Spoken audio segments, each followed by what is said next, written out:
साल 1998 ये वो साल था जब नोकिया के इंजीनियर्स ने अपनी लैब में एक ऐसा फ़ोन इन्वेंट किया था जो फुली टच स्क्रीन था, इंटरनेट उस पर चलता था और उसके अंदर काफ़ी ज़्यादा ऐप्स मौजूद थी। आईफोन आया 2007 में, लेकिन नोकिया क्यों बर्बाद हो गया आईफोन आने के बाद?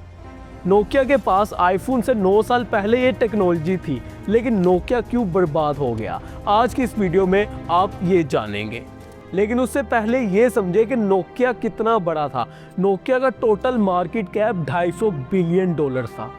नोकिया के फ़ोन फिनलैंड में बनते थे और पूरी दुनिया में डिस्ट्रीब्यूट होते थे। पूरी दुनिया नोकिया के फ़ोन खरीदती थी। हर 100 में से 40 फ़ोन नोकिया के होते थे और लोगों को नोकिया के ऊपर इतना ज़्यादा ट्रस्ट था कि उनको लगता था नोकिया कभी नहीं डूब सकता। लेकिन उनका यही ट्रस्ट नोकिया को डुबा ले गया। 2004 में नोकिया के अंदर एक मीटिंग होती है जिसके अंदर सीईओ आता है, उनके मैनेजर्स आते हैं, उनके इंजीनियर्स आते हैं, लेकिन मैनेजर्स और इंजीनियर्स ने कुछ नहीं बोला सीईओ के आगे, क्योंकि नोकिया के अंदर एक रिवाज था कि छोटे लेवल के लोग या इंजीनियर्स सीईओ को कोई भी मशवरा नहीं दे सकते। इसलिए वो 250 बिलियन की कंपनी रातों रात डूब गई। 2007 में जब आईफोन लॉन्च हुआ तो नोकिया के पास ये जवाब था कि आईफोन की बैटरी बहुत कम है, आईफोन के पास कीपैड नहीं है, इसलिए चल नहीं सकेगा, हम सेव हैं। लेकिन नोकिया सेव खेलता रहा और आईफोन मार्केट ले गया। उसके बाद सैमसंग मैदान में आया और नोकिया पूरा का पूरा डिस्ट्रॉय हो गया। 2010 आते आते नोकिया का मार्केट शेयर 40% से गिरकर 14% पे आ गया।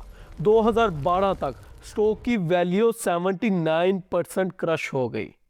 और अब था साल 2013। ये वो साल था जिसको फिनलैंड कभी भी नहीं भूल सकता। इस साल माइक्रोसॉफ्ट 7.2 बिलियन में, सिर्फ 7.2 बिलियन में नोकिया की पूरी कंपनी खरीद लेता है। 2 साल बाद बिल गेट्स की कंपनी ने 7.6 बिलियन का लॉस राइट ऑफ किया, यानी नोकिया की वैल्यू 0 से भी कम थी। आखिर नोकिया ने गलती क्या की?